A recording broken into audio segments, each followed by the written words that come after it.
Jusqu'à présent, je me suis toujours intéressé à la santé, aux moyens d'y parvenir, et je n'ai pas fait cas des maladies, des médicaments, de la médecine. Ce n'est pas mon métier, je ne suis pas compétent pour ça ni intéressé. Pour moi, c'est la santé d'abord. Et puis il y a un an, je suis devenu papa. C'est la plus belle expérience de toute ma vie, et j'ai été, comme tous les pères, confronté à un moment ou à un autre à la question de la vaccination. Et franchement, j'entends tout et son contraire.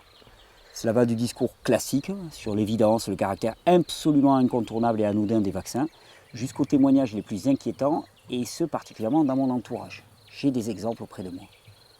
Alors, je me rends compte au final que je n'ai pas les éléments pour faire un choix sur la vaccination. Un choix, le fameux choix éclairé. Et pour mon fils, je veux le meilleur, la pleine santé. Je ne veux pas faire de choix au hasard, et surtout pas jouer à la roulette russe. On parle de consentement libre et éclairé. Alors, puisque personne ne semblait pouvoir m'éclairer sans prendre parti, je me suis lancé dans une enquête. J'ai fait ma propre enquête, avec toute l'énergie que me donne l'amour pour mon fils.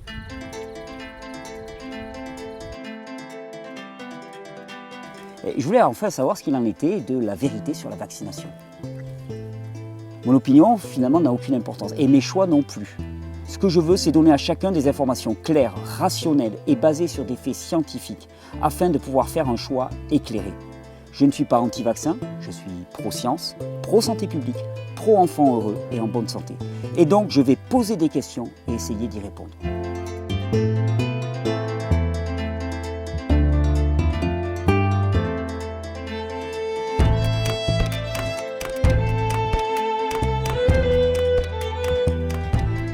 Nous voulons tous que nos enfants soient en bonne santé, n'est-ce pas? J'ai appelé mon grand ami Alex, afin qu'il vienne filmer mon témoignage de mon enquête et qu'il puisse rendre compte du chemin que j'avais emprunté pour dénouer le vrai du faux. Ce film, c'est le témoignage de cette enquête. C'est mon chemin vers la vérité sur la vaccination.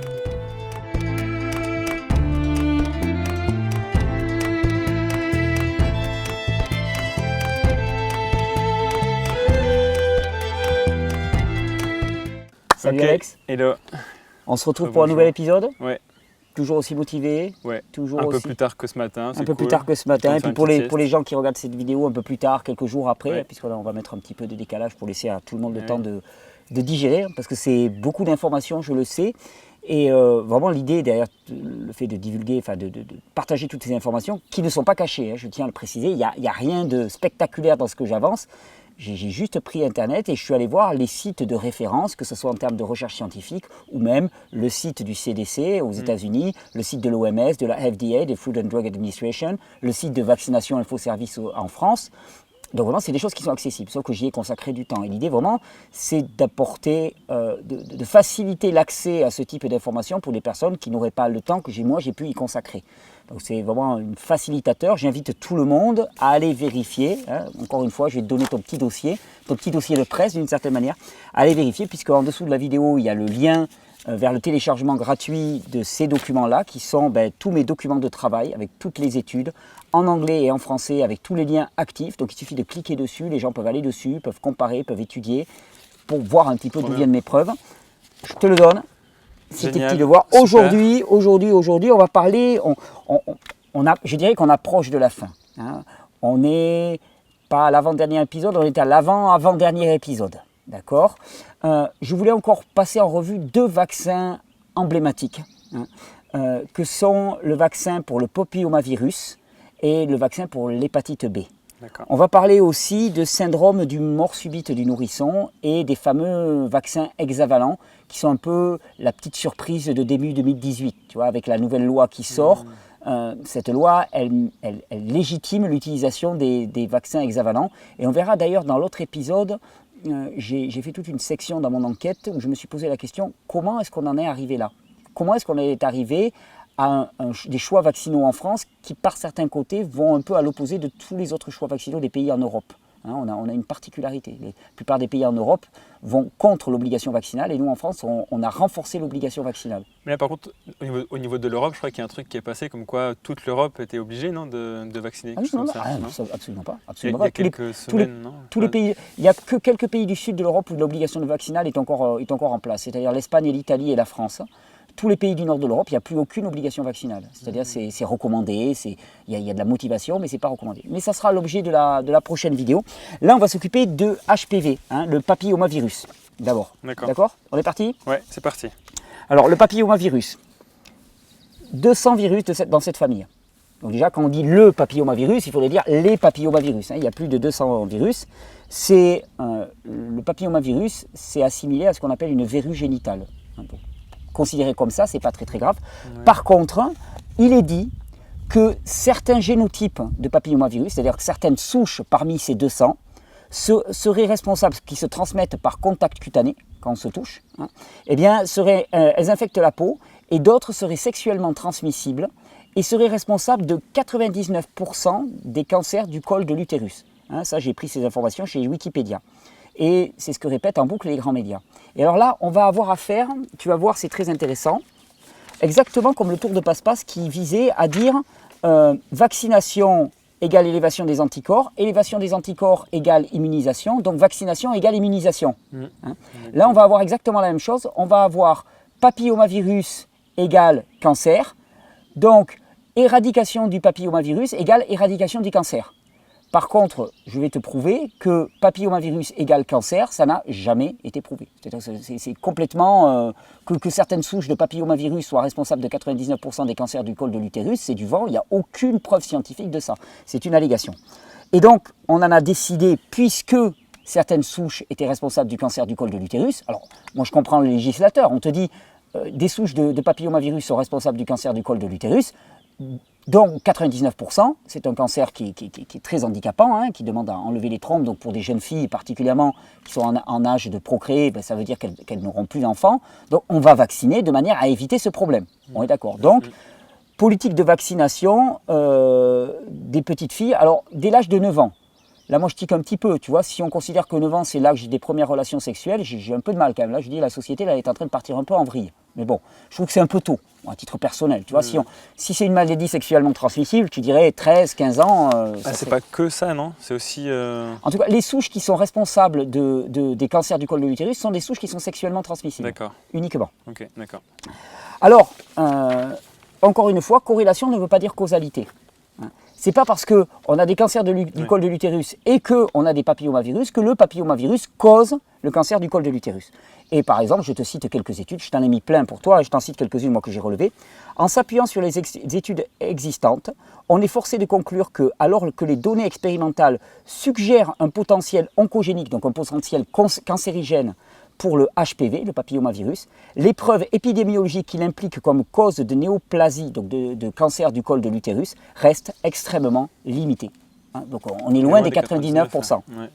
L'affirmation selon laquelle le vaccin HPV aboutirait à réduire d'environ 70% le cancer du col de l'utérus a été prononcée malgré le fait que les données relatives aux essais cliniques n'ont pas démontré à ce jour que les vaccins ont réellement empêché un seul cas de cancer du col de l'utérus. Je te la refais. L'affirmation selon laquelle le vaccin HPV aboutirait à réduire environ 70% le col du cancer de l'utérus, le cancer du col de l'utérus a été prononcée malgré que les données relatives aux essais cliniques n'ont pas démontré à ce jour que les vaccins ont réellement empêché un seul cas du cancer du col de l'utérus. C'est-à-dire qu'on n'a pas une seule preuve scientifique qu'un vaccin contre le papillomavirus a empêché un seul cas de cancer du col de l'utérus. D'accord ? Il est dit que sur ces 200 souches, il est dit que 15 souches à peu près de HPV sont responsables du cancer du col de l'utérus. D'accord ? Donc, qu'est-ce qu'on a dit? On va développer un vaccin qui cible ces 15 souches de manière à prémunir les gens contre le cancer du col de l'utérus. Et donc on a créé deux vaccins, un qui s'appelle le Cervarix et l'autre qui s'appelle le Gardasil. Alors pour te donner quand même quelques informations, on en parlera dans la prochaine vidéo du business des vaccins. Pour donner quelques informations, une injection de Gardasil coûte 150 €. Une injection. Voilà. Wow. Il faut 3 injections pour une fille, donc ça représente quand même un potentiel de 450 € par tête de pipe. Donc là, on n'est plus dans des... Tu vois, c'est plus anodin. Non. On verra un peu plus tard aussi que la marge brute sur les vaccins elle est de plus de 60%. C'est-à-dire que le bénéfice net sur un vaccin est de plus de 60%. Tu fais 60% de 450 €, tu en arrives à des 300 € à peu près, 320 ou 330 € de tête là rapidement. Donc voilà, une marge quand même qui est importante quand on fait un programme complet. Donc Cervarix, c'est un vaccin bivalent qui contient les souches HPV 16 et 18, alors que Gardasil, c'est un quadrivalent qui contient 6, 11, 16 et 18. Les types 6 et 11 seraient responsables de 90% des cancers du col de l'utérus. Ok. Ok, donc là, si je comprends bien, tu me parles de 3-4 souches Oui, il y a la 6, la 11, la 16 et la 18. de papillomavirus. Ouais. En tout, il y a une famille de 200. 200. Ouais. Et ça mène pas à, comme tu disais, du coup, à une musculation des autres et à une explosion. une explosion de... C'est la question que je me suis posée. Voilà, je me suis dit, si j'ai bien compris où est le biais dans la théorie vaccinale et si j'ai bien compris pourquoi on a des problèmes avec les vaccins, je vais chercher pour voir si, en vaccinant contre 4 souches, c'est-à-dire en mettant une pression sur ces 4 souches, est-ce qu'on voit une explosion des autres souches? Alors, j'ai pas trouvé tellement de littérature, mais j'en ai trouvé quand même suffisamment pour dire qu'il y a effectivement certainement ça. Alors, je vais te donner les éléments que j'ai, je t'en ai cité un peu plus. Une étude qui dit que toute prévalence de type HPV, donc c'est la présence de papillomavirus et les infections de papillomavirus, était similaire durant l'ère pré-vaccinale et durant l'ère post-vaccinale. C'est-à-dire que finalement, entre la période où on n'a pas de vaccin et la période où on a des vaccins, globalement, on n'a pas d'évolution des souches de HPV, de la quantité de souches d'HPV dans la population. Ça veut dire que si on a éradiqué d'un côté certaines souches parce que les vaccins ont fait leur job, ça veut dire que de l'autre côté, il y a eu une montée des autres, obligatoirement. Il n'y a que comme ça que ça peut se passer. Autrement dit, on a vu une forte augmentation de virulence des souches différentes de HPV. Ou alors que le vaccin ne fait rien. Ou alors que le vaccin ne fait rien. Les deux sont possibles. Ça rejoint du coup la courbe que tu m'avais montrée, mais je ne sais plus pour quel vaccin, où en gros... oui, l'inflexion avait déjà eu lieu. Voilà. Ouais. C'est possible. Bon, c'est possible aussi. Okay. Mais alors, en outre, le pourcentage de type de HPV, donc de papillomavirus, à haut risque hors vaccin, était plus élevé que prévu. Donc, ils se sont rendus compte que les types de souches à haut risque qui ne sont pas pris en compte par les vaccins est plus élevé que prévu. Étant donné que 8 types de HPV qui étaient précédemment classifiés comme étant à faible risque ou probablement à haut risque sont en fait des HPV à haut risque. En fait, ce qu'ils veulent dire par là, c'est qu'ils ont 200 souches. D'accord. Sur ces 200, ils ont dit qu'il y en a 15 qui sont responsables du cancer du col de l'utérus. Je te rappelle que ça n'a jamais été démontré scientifiquement. Au mieux, on a une corrélation, mais la causalité n'a jamais été démontrée. À ce moment-là, sur ces 15 souches, il a dit on va prendre les 4 qui sont les plus communes. D'accord. Et en fait, là, ils te disent, mais en fait, il y en avait des tas qu'on avait classés à faible risque pour le cancer du col de l'utérus et qui sont quand même à haut risque. Donc, en fait, on nage un petit peu. On nage, on ne sait pas trop. Il faudrait vacciner contre les 200 peut-être pour que ça ait un résultat. Et même, on te dit, de toute façon, avant les vaccins et après les vaccins, on n'a pas eu d'évolution. Donc, voilà. Et là encore, je te rappelle le document. Ça rejoint du coup ce qu'on parlait par rapport à la grippe. Exactement. Et puis surtout, on te dit, voilà, on n'a pas la moindre preuve scientifique que le moindre vaccin a empêché le moindre cancer du col de l'utérus. Donc, si on vaccine des gamines de 9 ans avec un vaccin quand même qui contient de l'aluminium, tous les adjuvants, ainsi de suite, donc avec des risques de toxicité qu'on connaît et qu'on a avérés, voilà, balance bénéfice-risque, on peut en parler. On peut aussi s'interroger, et ça m'a vraiment attiré l'attention, sur les conditions de test des vaccins. Donc de qui le finance? Les conditions de test, c'est-à-dire que pour qu'un vaccin soit mis sur le marché, il faut des tests de sécurité. D'accord. Dans les cas de tests de sécurité qui ont permis de la validation des vaccins HPV, de VPH, de papillomavirus humain, eh bien, sur 4 tests, 3 ont été réalisés par les fabricants des vaccins eux-mêmes. C'est Gardasil qui a été évalué par Merck. Et l'autre, je ne me souviens plus qui est-ce qu'il a évalué. Je ne me souviens plus quel est l'autre laboratoire. Je crois que c'est GSK qui produit l'autre, le Cervarix, mais je ne suis pas certain. Gardasil, c'est Merck. Et bien sûr, toujours pareil, le placebo n'était pas une solution saline. Le placebo était un vaccin de type hépatite B, c'est-à-dire contenant de l'aluminium. Et d'ailleurs, j'ai trouvé des études qui s'en offusquent. L'une qui dit par exemple, le placebo qui servait de contrôle pour les études... Tiens, excuse-moi, je n'avais pas relancé ça. Le placebo qui servait de contrôle pour les études d'innocuité de la phase 3 du Gardasil était l'adjuvant d'aluminium présent dans la solution du vaccin, le sulfate hydroxyphosphate d'aluminium amorphe. Le choix de l'aluminium qu'on contrôle dans les études sur les vaccins est contraire aux principes scientifiques sur les contrôles. Donc il y a quand même des chercheurs qui s'en offusquent, tout le monde ne mord pas à ça. Les gens ils disent, mais c'est pas normal quoi. Enfin, je veux dire, si tu veux faire un test de sécurité d'un vaccin, tu ne le fais pas avec un produit qu'on connaît déjà comme neurotoxique. Et alors, je me suis amusé, tu connais mon caractère un peu fureteur, je me suis amusé à aller sur le site du laboratoire Merck, spécifique au vaccin du Gardasil. C'est le tableau là du coup? Non, alors le tableau c'était les tests cliniques que je t'ai mis, qui est dans le document de synthèse, où on voit que 3 sur les 4 tests cliniques ont été réalisés par les fabricants eux-mêmes. Donc tu te dis au niveau indépendance, les mecs ils vont avoir du mal à investir des millions d'euros pour créer un vaccin et ensuite te dire ah ben non en fait il est pourri, il est dangereux. Techniquement ça ne peut pas marcher. Donc je suis allé sur le site spécifique aux gardes d'asile qu'a réalisé le fabricant Merckx, d'accord. Et donc je suis allé regarder un peu les effets secondaires qui étaient mis sur les boîtes des vaccins, parce que souvent on ne regarde pas. Sur le site de Merckx il est marqué spécifiquement des évanouissements peuvent survenir après avoir reçu le garde d'asile neuf. Ok, des évanouissements. Tiens, c'est intéressant. Puis le mettre au rang des effets secondaires, ça veut dire que ce n'est pas épisodique. Enfin, il y en a eu pas mal. Pour qu'il soit obligé de le mettre au niveau des effets secondaires, c'est qu'il y en a eu pas mal. S'il y a évanouissement, c'est donc qu'on a une atteinte du système nerveux central. Il n'y a pas d'évanouissement s'il n'y a pas d'atteinte du système nerveux central. Ok. Et qu'est-ce que je lis juste en dessous? Certaines personnes qui s'évanouissent peuvent trembler ou devenir raides. Ça ressemble à une crise d'épilepsie, ça. Tout juste, ça ressemble à une crise d'épilepsie. Alors là, j'ai dit, attends, on va explorer la littérature scientifique pour voir s'il y a des témoignages de ça. Parce qu'on me dit, voilà, les gens qui prennent ce vaccin peuvent s'évanouir, et c'est marqué dans les effets indésirables. Tu vois, et atteinte du système nerveux central, épilepsie. D'accord. Je suis allé regarder un petit peu s'il y avait des traces d'atteinte du système nerveux central avec le Gardasil ou les vaccins pour le HPV, pour le papillomavirus. Le vaccin quadrivalent, donc toujours pareil, là tu as tous les liens. Le vaccin quadrivalent qui protège contre le virus du papillomavirus est inclus dans le programme de vaccination infantile danois en 2009. Alors, durant les années passées, divers symptômes correspondant principalement à un dysfonctionnement du système nerveux sympathique ont été décrits comme étant des effets secondaires suspectés de ce vaccin. Toutes les patientes avaient des symptômes qui correspondaient à un dysfonctionnement du système nerveux autonome, y compris divers degrés d'intolérance orthostatique, des maux de tête graves hors migraine, une fatigue excessive, un dysfonctionnement cognitif. Dysfonctionnement cognitif, ça veut dire des troubles psy avérés, une gêne gastro-intestinale et une douleur généralisée de type neuropathique. C'est ce qu'on appelle de la fibromyalgie, c'est ces douleurs, douleurs nerveuses un petit peu partout. Donc, on a quand même des éléments ce qui nous laisse penser qu'il y a quand même quelque chose qui se passe avec le système nerveux central. Une autre étude, effet indésirable suspecté après la vaccination contre le papillomavirus humain, relation temporelle entre l'administration du vaccin et l'apparition des symptômes au Japon.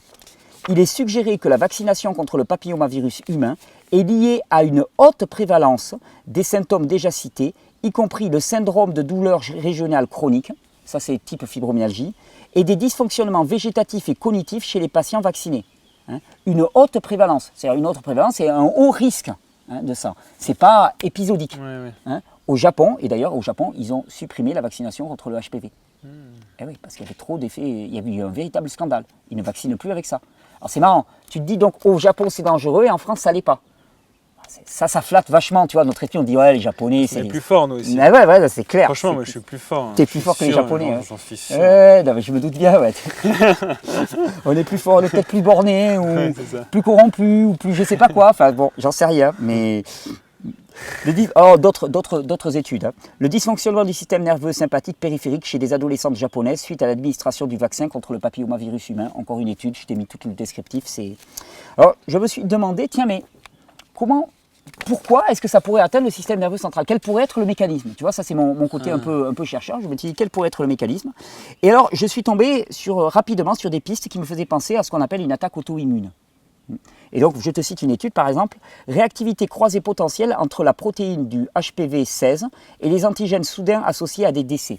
Qu'est-ce que ça veut dire? Qu'est-ce que c'est que la maladie auto-immune? La maladie auto-immune, c'est le système immunitaire de l'humain qui commence à attaquer ses propres tissus. Et l'une des théories les plus en vogue actuellement pour expliquer ça, c'est ce qu'on appelle le mimétisme moléculaire. Le mimétisme moléculaire, qu'est-ce que ça veut dire? Ça veut dire qu'il y a des fragments de protéines qui viennent de l'extérieur, qui rentrent, sans être décomposés, et que le corps les reconnaît comme des éléments étrangers. À ce moment-là, il fabrique des anticorps pour shooter ces fragments de protéines. Or, il se trouve que ces fragments de protéines ont la même séquence de protéines que des tissus humains. À ce moment-là, le système immunitaire commence à shooter ses propres trucs.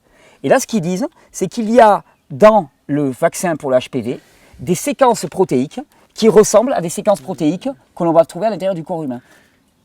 Et du coup, ce processus auto-immune se passe lorsque la frontière entre le moi et le soi n'est plus là, en fait. Alors voilà. Et du coup, c'est un peu ce qui se passe quand on injecte directement des choses de l'extérieur dans l'intérieur, quoi. Ah, le petit gars, on voit que t'es pas japonais. J'ai eu le bac plus 8, moi. Si on... on voit que t'es pas japonais. Non, mais non, bon, blague à part. Ah non, très bon. Effectivement, moi, généralement, quand on me parle de maladie auto-immune, de quoi je parle?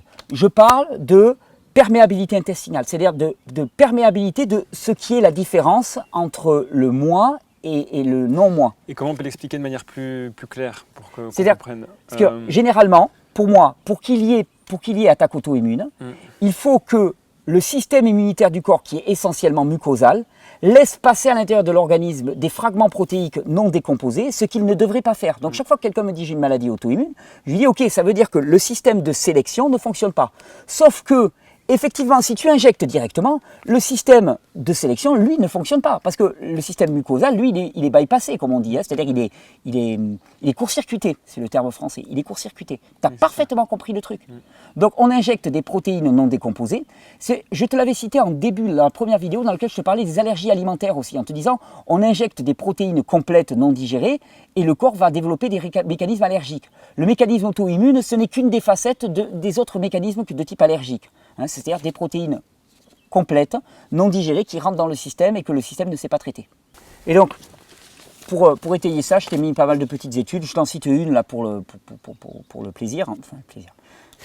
Ça n'a rien de rigolo, mais nous avons documenté ici la preuve de la possibilité que le vaccin HPV, donc ils ont documenté ici la preuve, que le vaccin HPV déclenche un problème auto-immune aboutissant à un handicap permanent. Le nombre croissant de rapports similaires sur l'auto-immunité liée au vaccin HPV et l'incertitude liée aux bénéfices cliniques à long terme de la vaccination HPV, comme je te disais, on n'a pas la preuve que ça a prévenu le moindre cancer du col de l'utérus, sont un sujet de santé publique qui nécessite de nouvelles recherches rigoureuses. Je ne vais pas te le donner en mille, je n'ai pas trouvé ces recherches rigoureuses. Donc ils ne se mouillent pas, ouais. Non, mais eux, ils disent... Non, mais ça c'est un travail... C'est normal chez les chercheurs. Les gars, un chercheur te dira c'est très difficile d'établir des rapports de causalité. Eux, tout ce qu'ils peuvent dire, il y a une corrélation très forte et franchement, on devrait faire gaffe. Voilà ce qu'ils peuvent dire aux autorités publiques. Et je les comprends, c'est honnête, c'est une démarche scientifique honnête que de faire comme ça. Hein. Et c'est un peu comme de dire, voilà, il y a eu un meurtre dans cette maison, j'ai vu un gars sortir juste après le meurtre. Il y a de fortes chances, mais bon. Moi, si j'étais vous, quand même, j'irais investiguer un peu plus loin, parce que c'est pas anodin. Tu vois, vous pouvez pas me dire, ah non, mais on n'a pas la preuve que c'est lui. Bien sûr qu'on n'a pas la preuve que c'est lui, mais on n'a pas la preuve non plus que ce n'est pas lui. Il y a une corrélation. Pas de causalité. Et en science, c'est un écueil majeur, ça, le rapport de causalité et de corrélation. Et on l'a retrouvé à plusieurs niveaux à ce niveau-là. Alors, je me suis dit, mais alors, cette attaque auto-immune, elle va cibler plutôt quelle partie du corps? Et en fait, il semblerait que ça cible particulièrement la partie des ovaires. Et qu'on assiste actuellement à une épidémie d'insuffisance ovarienne précoce. Un nombre croissant de cas d'insuffisance ovarienne précoce après administration du HPV-4, donc c'est le Gardasil, le HPV qui a 4 souches, sont signalés. Les mécanismes possibles de l'effet suspecté du HPV sur la fonction reproductive féminine sont un effet toxique ou une réponse auto-immune ou les deux. Le déclencheur pourrait être le contenu immunogène du vaccin ou les adjuvants. Donc, soit c'est l'aluminium, soit c'est le contenu immunogène, c'est-à-dire des protéines qui sont contenues à l'intérieur du vaccin, qui amènent à une réaction auto-immune qui fait que le corps attaque ses propres ovaires. Et à ce moment-là, eh bien, on a une insuffisance ovarienne précoce. Insuffisance ovarienne précoce, ça veut dire pour des jeunes filles, non seulement qu'elles ne pourront plus jamais avoir d'enfants, mais surtout, ça veut dire que très jeunes, elles développent des troubles hormonaux terribles. Voilà, c'est un handicap à vie, c'est pas anodin.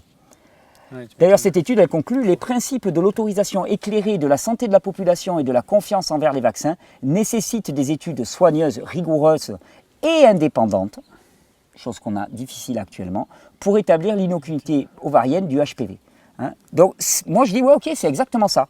Il faut les moyens de pouvoir faire preuve de consentement éclairé. Il nous faut des études rigoureuses et indépendantes, pas des essais d'innocuité qui sont réalisés par les fabricants avec des placebos qui sont des placebos de pacotille.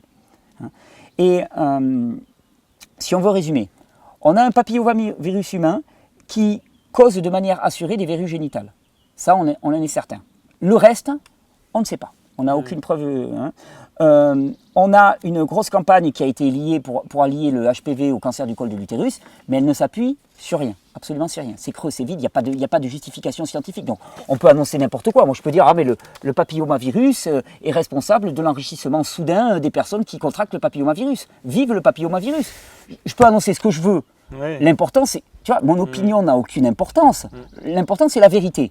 Si j'arrive avec une bardée de documents qui prouvent que tous les gens qui ont contracté le papillomavirus se sont enrichis rapidement, on pourra dire, ok, il y a une forte corrélation. La causalité, on aura du mal à l'établir. Tu vois où je veux en venir? Oui. Donc,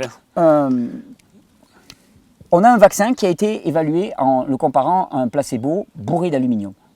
On a un vaccin qui n'a jamais prévenu le moindre cancer du col de l'utérus. On a un vaccin qui est suspecté avec une forte corrélation pour une insuffisance ovarienne précoce et d'ailleurs une attaque auto-immune sur les ovaires.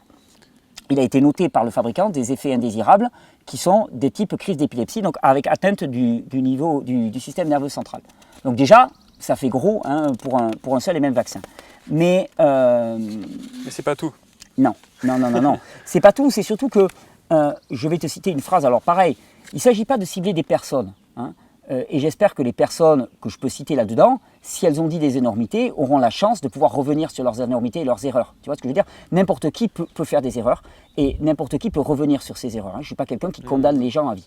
Mais par contre, notre ministre, Agnès Buzyn, qui est quand même responsable des choix vaccinaux, donc j'espère que ça peut l'interpeller, a dit « La question qui se pose donc à notre pays est une large campagne de vaccination contre le virus HPV, comme pour les filles comme pour les garçons. Cela permettrait d'une part de faire diminuer la prévalence du virus dans la population et d'autre part de prévenir chez les jeunes garçons homosexuels le cancer du canal anal ainsi que les cancers ORL. » On est d'accord, jamais le moindre lien n'a été prouvé. En plus, vacciner à 9 ans des garçons et des jeunes filles contre des maladies sexuellement transmissibles, perso, moi ça me choque. On te dit, ouais, il faut s'adapter à... Enfin, je veux dire, il y a quelque chose qui ne va pas là-dedans.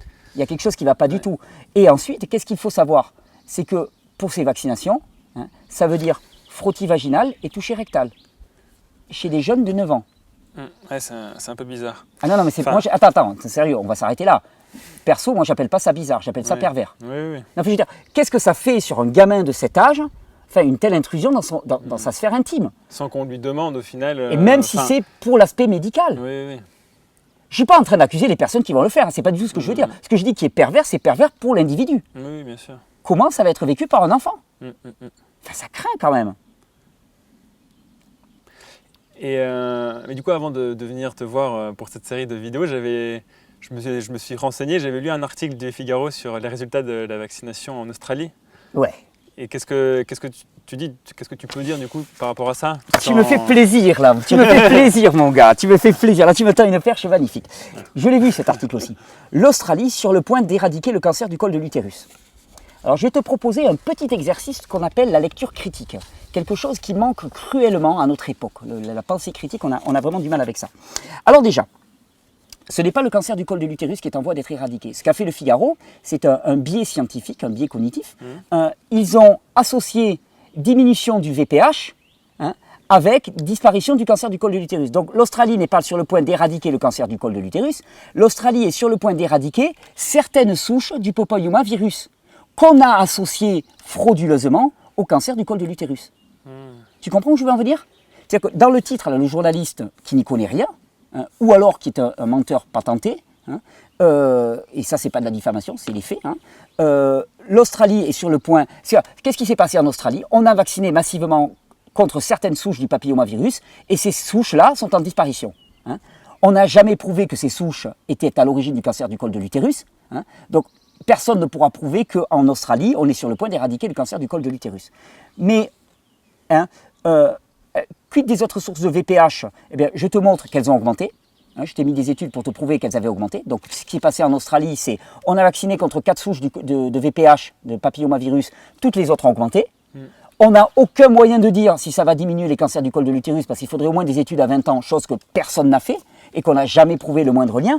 Et la seule chose, le seul point positif sur lequel l'article ose s'engager, je l'avais noté, en quelques années, une baisse très significative, donc là on a pu la mesurer, de la prévalence des verrues génitales.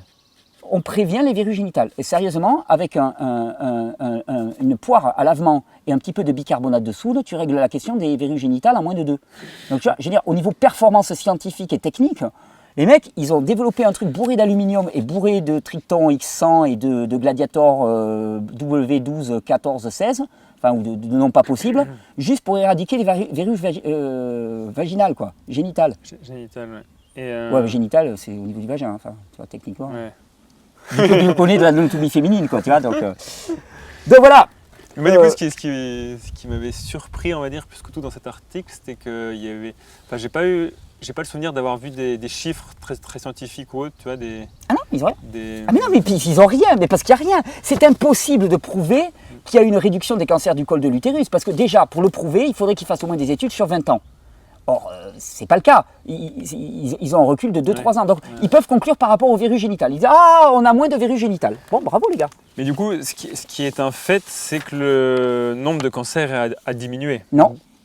Ah. Non, ce qui est un fait, c'est que les 4 souches pour lesquelles on vaccine sont en forte diminution. C'est tout. Tout le reste, c'est de l'extrapolation. Et c'est là où je te dis où c'est pervers. C'est qu'on lie cancer du col de l'utérus à ces 4 souches. Donc on te dit, bon, ben, si ces 4 souches ont diminué, c'est que les cancers vont automatiquement diminuer. Ah oui, donc c'est très simplifié au final. D'accord. On fait un lien de causalité qui n'existe pas. À partir du moment, tu vois, dans ta tête, on va te dire, ok, cancer du col de l'utérus égale HPV, papillomavirus humain, c'est 4 souches. Et on te le répète, on te le répète, on te le répète. Mais au bout d'un moment, tu oublies que ça, on ne te l'a pas démontré. Donc à un moment, on va te dire, ah ben il y a ces 4 souches qui sont en diminution. On va te dire, ah ben d'accord, donc le cancer est en diminution. On n'a pas pris le temps de le mesurer. Non, mais écoutez, mesdames et messieurs, c'est obligatoire. Puisque ces souches le causent. Si on diminue ces souches, ça va le causer. Non. Non. C'est pas vrai. C'est scientifiquement pas vrai. Mais par contre, du coup, il n'y a pas de chiffres par rapport au cancer sans causalité par rapport à ce virus-là? Qu'est-ce que tu veux dire par là? S'il n'y a pas des études qui sont faites par rapport au cancer du col de l'utérus sans être en rapport sans être mise en comparaison par rapport aux 2 souches du VPH. Le cancer du col de l'utérus est en explosion dans les pays modernes industrialisés. Voilà. Ça, c'est clair et il n'y a aucun endiguement. Tu as vu la dernière fois tu as vu précédemment que avant les vaccins et après les vaccins, on en arrive au même résultat. On était à 55% à peu près d'infection et ainsi de suite. Donc, oui, de toute façon, c'est pas ça qui va. Ça bouge pas. Ça n'a aucune influence. Aucune influence. Clairement. Ok. On va passer à l'hépatite B, si tu veux bien. On change de sujet, quoique. Je t'ai montré que finalement, le Gardasil, qui était le vaccin contre le papillomavirus humain, il avait été évalué, sa toxicité avait été évaluée en le comparant à l'hépatite B. Donc tu te dis, si on arrive à montrer, ou si on découvre que l'hépatite B est lui-même toxique, tu te dis, ça veut dire que le truc, il a été comparé par rapport à quelque chose qui est déjà extrêmement toxique. Ça craint. Alors on va aller voir. J'ai quelques suspicions par rapport à l'hépatite B, parce qu'il contient, lui, du mercure et de l'aluminium, les deux. Donc et puis, j'ai de mémoire le souvenir qu'il y a eu une grosse polémique en France par rapport à la sclérose en plaques et au vaccin contre l'hépatite B dans les années 2010. Qui s'est terminé par un non-lieu, mais il y a beaucoup de gens qui ont dit que c'était un non-lieu politiquement correct, et qu'en vérité, ça cachait beaucoup de choses. Alors, quand on parle de l'hépatite, déjà, il y a 2 types d'hépatite. Il y a ce qu'on appelle l'hépatite A et l'hépatite B. L'hépatite A, elle est complètement anodine, la vaccination ne sert à rien, c'est une petite hépatite, on oublie. L'hépatite B, c'est une hépatite, donc c'est une hépatite virale, dont la transmission se fait soit par voie sexuelle, soit par injection. Okay. Donc globalement, ça va concerner dans notre population des personnes en âge d'avoir des relations sexuelles et des toxicomanes, globalement. Pour un bébé, si la mère n'est pas elle-même porteuse du virus de l'hépatite B, il n'y a aucun sens à le vacciner. Surtout qu'on a vu qu'il y avait un déclin vaccinal qui était assez rapide pour l'hépatite B, et donc à 14-15 ans, l'immunité elle est beaucoup plus faible. Âge auquel l'enfant va commencer à peut-être avoir des relations sexuelles, voire malheureusement pour lui peut-être commencer de la toxicomanie. En vérité, on a vu que pour l'hépatite B, les populations vraiment qui sont les plus touchées, c'est les 30-49 ans. Ça rassure, c'est-à-dire on ne commence pas à se shooter à 15 ans, c'est 30-49 ans. C'est vraiment les populations à risque, je vais te le montrer juste après. Alors, il y a déjà beaucoup de choses intéressantes sur le vaccin pour l'hépatite B. On retrouve, comme avec la grippe, des statistiques sur les personnes touchées qui sont assez folkloriques, si je peux me permettre le terme. Donc sur le site du gouvernement, sur le site infovaccination.gouv, on trouve en France, on estime que près de 280 000 personnes sont porteuses d'une hépatite B chronique. 280 000, ça fait pas mal. Et que chaque année, près de 1500 décès sont liés à l'hépatite B. Wow, 1500, ça fait costaud. Moi, ça m'a paru beaucoup. Parce que le gouvernement français, quand il donne ça, il ne donne aucune étude. Alors, je veux dire, pourquoi pas 3 millions ou 10 millions de morts, tu vois, globalement. Donc, je suis allé voir j'ai trouvé une étude qui a été réalisée en France par une équipe de chercheurs américains. Cause de décès chez les personnes atteintes d'infections chroniques suite à l'hépatite B. Étude sur des cohortes de population. Cette étude, elle a été réalisée en France entre 1994 et 2009. Et cette étude, elle te dit, entre 1994 et 2009, 1117 personnes ont reçu un diagnostic d'infection chronique par le VBH. On est très loin des 280 000, on est à 1000 et quelques. Sur ces personnes, 136 sont mortes. Entre 1994 et 2009. 136 personnes, alors qu'on nous annonce 1500 décès par an. Ça paraît juste complètement délirant. Et les dates sont les mêmes, 94 et 2009. Ah ben l'autre, ils annoncent par an 1500 personnes. Là, on t'annonce entre 1994 et 2009, ce qui veut dire quand même en 9 et 6, 15. En 15 ans, 136 morts. Ouais, ok. Oui, donc dans tous les cas, il n'y a pas besoin de faire un gros calcul. Alors, moi, je suis allé voir, parce que ça me paraissait tellement énorme comme différence, je me suis dit, il y a un bug quelque part, tu vois, il y a quelqu'un qui s'est trompé dans les chiffres. Tu sais, je suis critique, moi aussi, hein, tu vois, je ne saute pas sur les chiffres, je ne suis pas un anti-vaccination, je tiens à le préciser, je ne suis pas anti-vaccination. Si on me prouve que la vaccination est intéressante, mais franchement, je saute dessus. Moi, je veux le meilleur pour mes enfants. Alors, vraiment, je cherche des solutions. On cherche juste à faire un geste en le comprenant, pas juste en suivant d'autres personnes, quoi. Il n'y a rien de plus que ça, quoi. J'ai des éléments qui ont attiré mon attention en me disant, quand on te dit que c'est inoffensif, c'est pas vrai. Je veux évaluer la balance bénéfice-risque pour savoir qu'est-ce que je fais. Je n'aime pas jouer à la roulette russe, surtout quand il s'agit d'injecter quelque chose. On me donnerait quelque chose à avaler déjà, je dirais, le système immunitaire, il peut faire son job.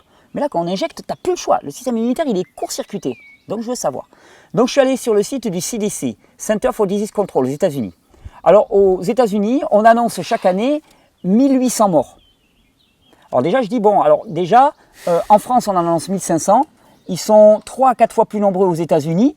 Donc déjà, ça ne colle pas. Il faut qu'ils se mettent d'accord, le gouvernement français et le gouvernement américain, au niveau de leurs chiffres, hein, parce que ça ne colle pas. On est des sociétés qui ont relativement le même niveau de développement. On devrait avoir, la plupart du temps, on a une proportionnalité entre les deux qui est totale. Donc là, déjà, en France, on devrait être plutôt à 360 morts par an, à peu près, hein, l'estimatif. Donc difficile de s'y retrouver avec tout ça. Et je n'ai pas eu de conclusion. Donc je te le livre comme ça, je ne sais pas. J'ai ces études qui me parlent de 136 morts sur 15 ans. J'ai le CDC qui m'annonce 1800 sur les États-Unis. J'ai la France qui m'annonce 1500 par an. Ça ne paraît pas crédible du tout. Pourtant, c'est le site du gouvernement. Ça ne paraît pas crédible du tout. Et puis alors, je suis allé sur le site de l'INED, hein, le fameux site là qui recense les causes de mortalité en France et des maladies mortelles. Et alors, avec le site de l'INED, je t'ai donné les chiffres et je t'ai donné les références, on est plutôt à entre 200 et 600 décès par hépatite virale par an. D'accord. On est très loin des 1500. D'accord. Donc, flou artistique total. Mais surtout, il y a une chose qui a vraiment été très intéressante. Et là, ce qui a attiré mon attention, c'est d'abord les statistiques de Christophe Jarry, dont je t'ai parlé là précédemment, qu'il m'a envoyé. Puis après, je suis allé vérifier moi-même. Je te donne tous les chiffres et toutes les stats là-dedans. Elles ne sont pas dans ce document, mais je te les donne toutes là-dedans. On a vu, quelque part, il y a eu une sorte de transfert. On est passé d'hépatite aiguë à des hépatites chroniques. Le nombre d'hépatites totales, je mettrai à l'écran la courbe, le nombre d'hépatites totales est en explosion et ne cesse d'augmenter. Les hépatites aiguës, depuis l'apparition du vaccin, elles sont en chute. Les hépatites chroniques sont en élévation. Qu'est-ce qui fait la différence entre une hépatite aiguë et une hépatite chronique? C'est sa durée. Si tu fais une hépatite et qu'elle ne dure pas longtemps, c'est une hépatite aiguë. Si tu fais une hépatite et qu'elle dure plus longtemps, c'est une hépatite chronique. Donc globalement, grâce à la vaccination, on est passé d'hépatites qui ne duraient pas longtemps à des hépatites qui duraient longtemps. Ouais. C'est pas même à vie, en fait? Oui. Chronique, c'est à vie, non? Si tu changes rien de ta vie, ou ton mode de vie, ou tout ça, ou de la cause, quoi, en gros, c'est à vie, quoi. C'est à vie. Je montre la courbe avec les inflexions, hein, c'est des courbes qui viennent de l'INED, donc qui démarrent en 1930, donc on voit que les hépatites ont commencé à augmenter. Et effectivement, les hépatites aiguës ont vraiment diminué, par contre les hépatites chroniques ont... Donc, qu'est-ce qu'on peut en déduire? Moi, ce que j'en déduis certainement, c'est que lié à la vaccination, on a eu un changement des souches. C'est-à-dire que tu as d'autres souches, des souches qui conduisent, voilà, plus coriaces et puis qui s'installent de façon plus chronique. Oh, j'ai pas les preuves, hein, mais c'est la meilleure explication que je trouve. C'est la plus logique par rapport à tout ce que j'ai vu au niveau viral. Et combien d'injections vaccinales du coup de l'hépatite ont été faites pour que ça se mute en une maladie chronique? J'en ai aucune idée. On ne sait pas trop ça. Non, le vaccin il a été introduit. Le vaccin contre l'hépatite B a été développé en 1981. Et je pense qu'il a été, j'ai plus les chiffres quand est-ce qu'il a été rendu obligatoire, mais c'est vraiment dans les années 2000 qu'on a envoyé le paquet là-dessus. Hein.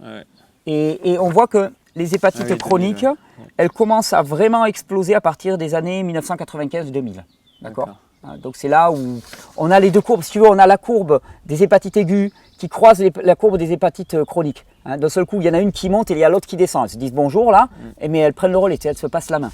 Donc la meilleure explication, c'est le virage des souches, le changement de souche virale, il me semble. Ouais. Et pour rappel, le vaccin contre l'hépatite B contient environ 25 microgrammes de mercure. D'accord ? C'est ce qui explique peut-être ce que j'ai découvert par la suite, c'est-à-dire le lien qu'il y a entre troubles neurologiques et injection de vaccins contre l'hépatite B. Alors, il y a eu une grosse polémique en France par rapport à la sclérose en plaques, qui a abouti sur un non-lieu, mais techniquement, de ce que j'en ai lu, c'est plus de la politique. Je te cite les quelques études scientifiques en lien avec cette histoire. Évolution de la sclérose en plaques en France depuis le début de la vaccination contre l'hépatite B. Les chiffres disponibles en France montrent donc un signal statistique certain en faveur d'un lien causal entre la vaccination contre l'hépatite B et l'apparition de la sclérose en plaques, avec une corrélation maximale dans les 2 ans qui suivent l'immunisation. Et c'est là où c'est compliqué, parce que, comprends bien, sclérose en plaques, qu'est-ce que c'est que la sclérose en plaques ? Cette maladie qu'on appelle la sclérose en plaques se traduit par ce qu'on appelle une démyélinisation. Toutes les fibres nerveuses du système nerveux volontaire, celui qui nous permet de bouger, faire ce qu'on veut, quoi. Voilà, exactement, elles sont enrobées d'une gaine de myéline. Cette gaine de myéline, elle permet une conduction nerveuse beaucoup plus rapide. Et la sclérose en plaques, c'est une attaque dont certains disent qu'elle est auto-immune. En tout cas, c'est une disparition de la gaine de myéline. Cette disparition, elle met du temps. Si c'est le vaccin à l'hépatite B qui cause ça, il est certain que ça n'apparaît pas dans les jours qui suivent. Ça peut mettre 1 an ou 2 ans. C'est très difficile d'établir une causalité dans ces cas-là. Par contre, cette étude, elle dit les chiffres disponibles sont un signal statistique. Un signal statistique, c'est pas n'importe quoi. Ça correspond à vraiment une occurrence relativement forte. Quand on parle de signal statistique, c'est-à-dire qu'il y a des éléments suffisamment probants. Un signal statistique certain en faveur d'un lien causal entre la vaccination contre l'hépatite B et l'apparition de la sclérose en plaques, avec une corrélation maximale dans les 2 ans qui suivent l'immunisation. J'ai une autre étude, par exemple, qui s'appelle « Étude cas témoins des événements indésirables auto-immunes graves suite à la vaccination contre l'hépatite B ». Et cette étude, elle conclut qu'il y a 5 fois plus de risque de sclérose en plaques, 14 fois plus de risque pour la névrite optique, et dans les 2 cas, c'est atteinte de la gaine de myéline. 9 fois plus de risque pour le lupus érythémateux, qui est une maladie auto-immune aussi, 18 fois plus pour l'arthrite rhumatoïde, et ainsi de suite, pour les personnes qui ont eu une vaccination. Donc, une vaccination à l'hépatite B. Donc, effectivement, il y a quelque chose qui se passe, et certainement avec le mercure. Donc c'est pas bidon, il y a vraiment un lien entre les deux. La conclusion d'une étude que je cite, ces résultats correspondent à l'hypothèse selon laquelle l'administration du vaccin recombinant contre l'hépatite B est associée à un risque accru de sclérose en plaques et remet en question l'idée selon laquelle la relation entre le vaccin contre l'hépatite B et le risque de SAP est bien compris. On ne le comprend pas. SEP, c'est sclérose en plaques. On ne le comprend pas. Et d'ailleurs, il y a une autre maladie qui s'appelle le syndrome de Guillain-Barré, qui lui aussi se traduit par une démyélinisation. Donc je me suis amusé à aller voir. Je suis allé voir si on trouvait, tu vois, dans les études scientifiques, j'ai tapé hépatite B, syndrome de Guillain-Barré, puis PubMed par exemple, qui est un portail de publication scientifique. Tu vois, moi je vais à la pêche comme ça, tu vois, je tape des mots-clés et puis je vois ce que ça donne. Et j'ai trouvé, plusieurs occurrences. J'en ai trouvé plusieurs que je t'indique, ouais, tu regardes où on en est. Je regarde plusieurs que je t'indique, je t'ai mis des études là-dedans, je ne vais pas les citer parce que ça va devenir un peu lassant. J'ai trouvé aussi des liens avec des formes d'arthrite chronique. Cette étude a révélé que les vaccins pour adultes contre la rubéole et l'hépatite B étaient statistiquement associés à l'arthrite chronique qui a persisté pendant au moins 1 an. L'étiologie pour ces réactions indésirables pourrait concerner des mécanismes auto-immunes. En outre, aucun parti pris potentiel dans les taux de signalement de réactions indésirables au VAERS n'a été observé. Mais du coup, c'est toujours la même chose au final. Est-ce que s'il y a plus de bénéfices que de risques, on pourrait se dire pourquoi pas ? Oui, mais c'est toujours la question de la balance bénéfice-risque. Alors avec la limite, ce que je te donnais précédemment, c'est que même s'il n'y en a qu'un sur 1000, si c'est toi ou si c'est ton gamin, tu vas voir que la balance bénéfice-risque, tu vas l'évaluer autrement. Après, entre 1 sur 100 et 150 et 55 sur 100, c'est vrai que Oui, mais après, je t'ai montré que de toute façon, l'apparition du vaccin avait amené, ou en tout cas été corrélée à une flambée des hépatites chroniques. C'est vrai, c'est vrai. Donc globalement, et le mercure est un neurotoxique avéré. Donc on a une attaque auto-immune. Moi, je ne pense pas que l'attaque auto-immune elle soit liée au mercure. Je pense qu'elles sont liées à certaines protéines qu'on va trouver dans le vaccin, qui est un vaccin qui contient certaines formes de protéines qui sont connues pour favoriser les attaques auto-immunes. Le mercure ne va être qu'un catalyseur qui va décupler la réaction. Et alors, tu vois, moi, au travers de tous ces éléments, je me suis dit, ok, bon, là, on a passé en revue pas mal de vaccins. Chacun, on a vu quand même qu'il y avait des effets indésirables, parfois lourds. D'ailleurs, on n'a pas vu si on les additionne. Et voilà, qu'est-ce qui se passe si on les additionne? Et je te rappelle quand même qu'au 1er janvier 2018, qu'est-ce qu'on nous dit? On nous dit, on les prend tous et on te fait des gros shoots à 2 mois. Une salade, quoi. On te fait une salade avec tout ça. Qu'est-ce qui se passe si on fait une salade? Donc, c'est ce qu'on appelle les vaccins hexavalents. Je te rappelle pour mémoire un rapport parlementaire italien que je t'avais déjà cité, qui étudiait des causes de mortalité suspectes sur plus de 18 000 cas,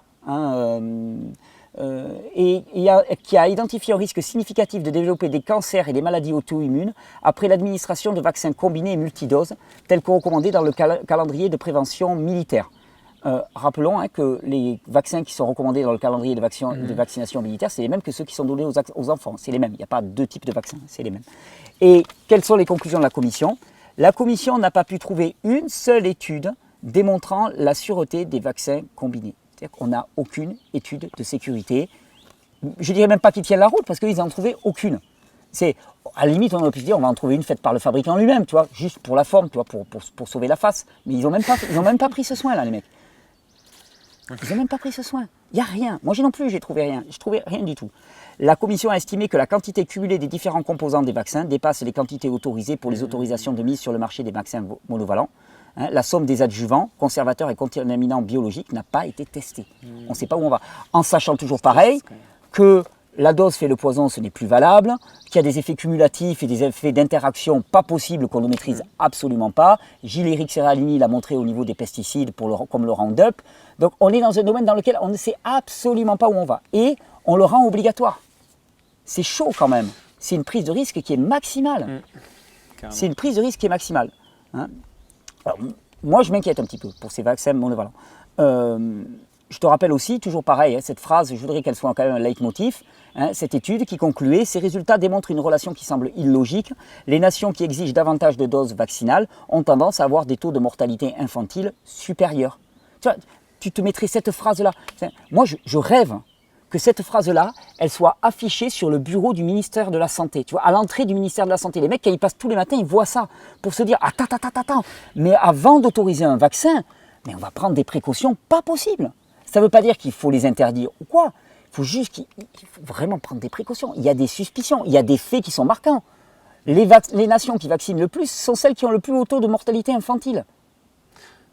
Est-ce qu'il n'y a pas un lien de causalité là-dedans? Plus qu'un lien de corrélation, simplement. Alors, je me suis intéressé à cette mortalité infantile. C'est ce qu'on appelle le syndrome de mort subite du nourrisson. Pour moi, en tant que papa, je t'avouerai que j'ai certainement dû, comme tous les parents, psychoter là-dessus. Moi, je sais que les premiers temps, mon bébé, mais 10 fois par nuit, je me réveillais pour aller écouter s'il respirait. D'accord, donc pour expliquer bien, parce que moi du coup, j'ai pas encore eu affaire à cette peur-là, c'est donc le nourrisson qui d'un coup meurt. Le syndrome de mort subite, il s'arrête. D'accord, ça s'arrête et on ne sait pas pourquoi. Le syndrome de mort subite du nourrisson, il y a des conditions, il y a la position de sommeil et ainsi de suite qui peut, mais voilà, c'est quelque chose sur lequel on est relativement impuissant. Et c'est vrai qu'en tant que parent, quand tu as un enfant qui naît, plus moi j'ai eu la chance incroyable, la sage-femme qui devait être présente lors de l'accouchement, puisqu'on a accouché à la maison, n'était pas là. C'est moi qui ai fait l'accouchement. On n'était que 2 avec ma femme et c'est moi qui ai fait l'accouchement. Ce n'était pas prévu, mais c'était comme ça. Donc petit, c'est moi qui l'ai reçu. Tu te sens tellement incapable.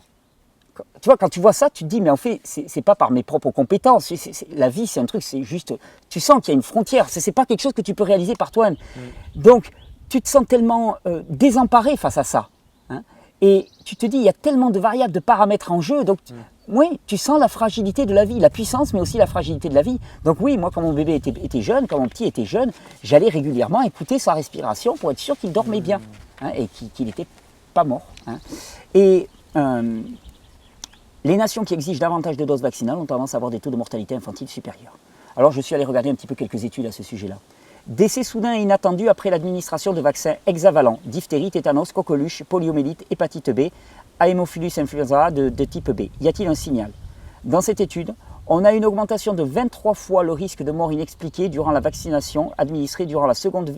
On a une augmentation de 23 fois le risque de mort subite du nourrisson durant la seconde année de vie de l'enfant avec un vaccin hexavalent.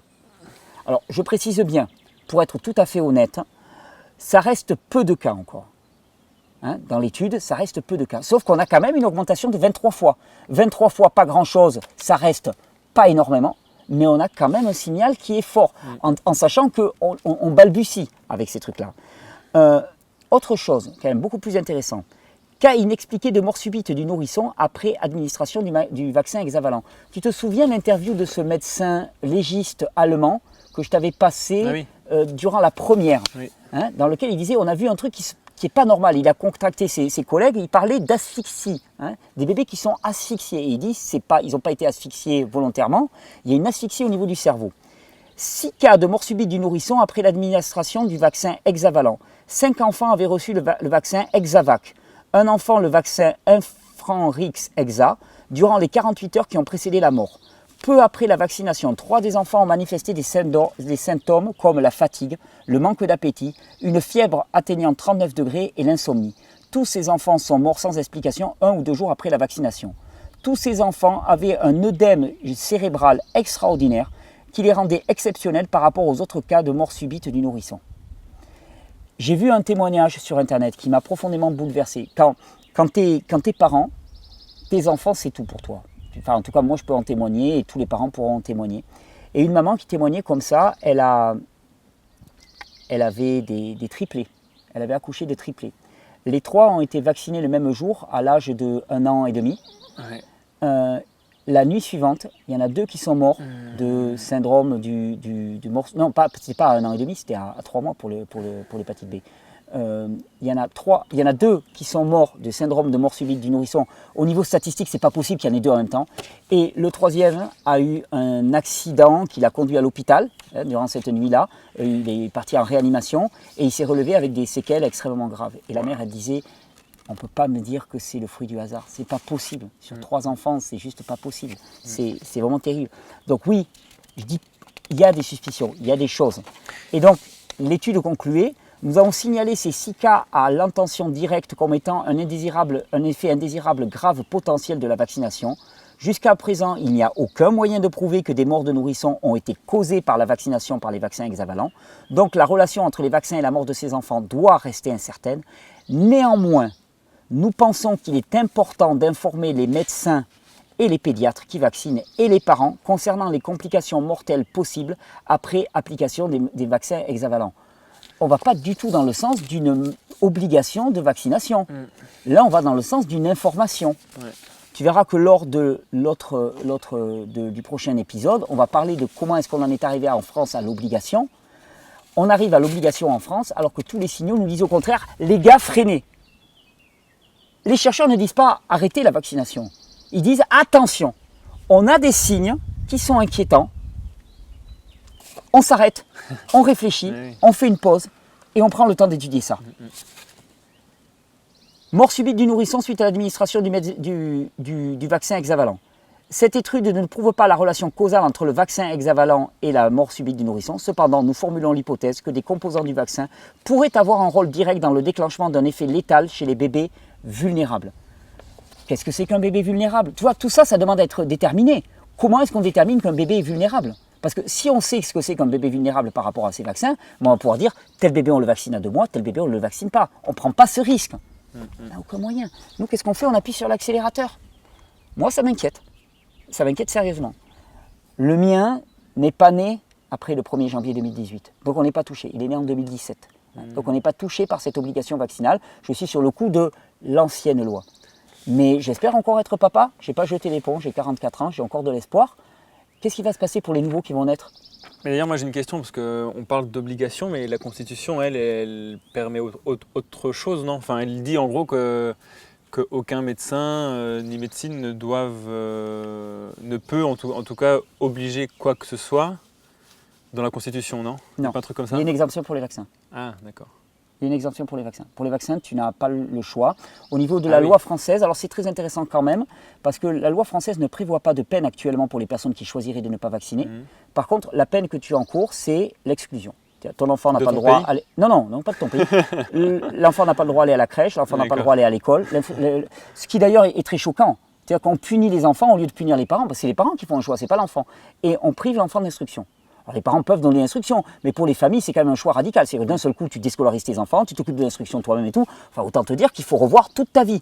Et c'est une façon de faire une pression qui est quand même... On est loin. Enfin, je veux dire, s'il n'y a pas de danger, il suffit de l'expliquer tranquillement, et puis voilà, il n'y a pas besoin de mesures de rétorsion. Enfin, tu vois ce que je veux dire? Si tout est clair, tout n'est pas clair. Tout n'est pas clair. On va s'arrêter là pour cet épisode. Je te laisse sur beaucoup de questions. On va attaquer l'avant-dernier épisode tout à l'heure, pour nous, dans quelques jours pour les gens. On va vraiment faire le bilan là-dessus et on va voir comment on est arrivé à cette politique vaccinale en France. On va devoir être obligé malheureusement de parler de conflits d'intérêts aussi. Non pas dans un but polémique ou conspirationniste, je vais me baser sur des éléments clés, mais pour qu'on sache quand même ce que ça représente et quels sont les enjeux. Ok. On se retrouve? Ça marche. À toi. Merci Alex. Merci à toi.